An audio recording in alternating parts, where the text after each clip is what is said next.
Well, the problem with Meghan Markle is that she seemingly won't give in. And I'm not saying that you should. I think, we all love a trier, don't we? You have to keep trying to see if you can actually get the product where it wants to be. But when you find yourself universally panned, as she has with her cooking show, as ever with Love Meghan, whatever it's called, well, now we've got to, put up with the podcast.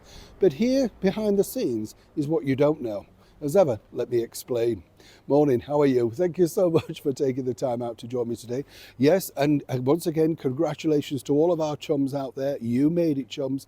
Over 400,000 subscribers. Really, really delighted. Very emotional. Yes, almost cried into my vanilla slice. I know. Do you love a vanilla slice? They're not the same out the box. You have to get them from the bakery. Yes, this is why we love each other, you see, I can tell that.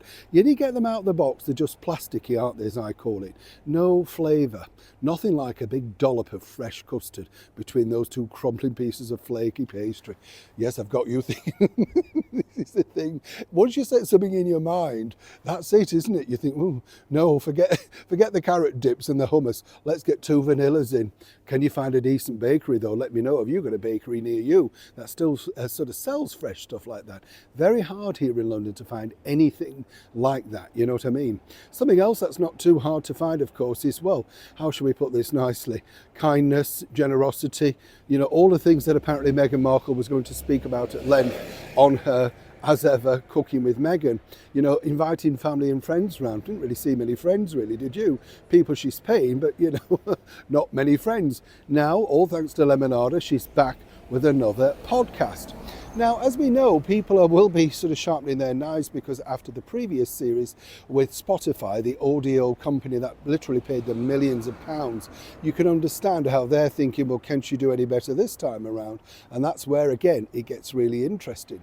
Now, pushing this forward, this is what's going on behind the scenes, because all you need to do in the world of show business, is flop a little bit and suddenly the vultures come round. They're pecking really for the crumbs that may be still available via your name. And this is the problem with so many different people. Everybody has got a podcast now, Everybody wants to tell you their thoughts sitting behind a fat chunky microphone. And so suddenly you're supposed to, oh, right, you must be right. Of course, we're talking about the former First Lady of the United States of America, Michelle Obama. Now, Michelle's launched her podcast. Now, this isn't the first go, let me tell you, this is the 3rd time out of the traps. And suffice to say, sadly for her, it's not been a success. Now, I don't really understand that. You would have thought a former First Lady would have just commanded some kind of audience, but maybe, I think the topic, of sort of talking about her husband and the problems, and people don't want that. They just want uplifting content, that sort of stuff. Now, according to a well-placed source, Meghan Markle and her team apparently now see this as a seized opportunity to reach out and suggest that Michelle may make a good guest on Meghan's, forthcoming podcast, all about confessions, business leaders, all that sort of stuff. Exactly what Michelle's done, I'm not quite sure, but there you go. Now, here's where it gets really interesting, because Harry, again, has to come to the fore. According to that source, Meghan, the team, the people behind them, want Prince Harry to reach out to the former First Lady to suggest that she might want to come on the show. You see, Harry does have his uses, opening doors, carrying her bag and clapping when she mentions a soap story at many, many different occasions. Remember those? Clapping like a seal, like he'd never heard it before.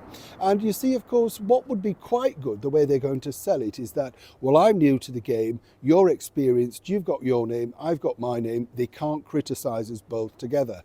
It is truly a developing story, and at the time of recording, it's just at the initial stages. But will Michelle finally crumble to Meghan, even though apparently she was offended greatly after what Meghan did and said with Oprah Winfrey and, of course, on that Netflix show? It's going to be interesting to see how two divas in decline react to each other now. Neil Sean in the very heart of London.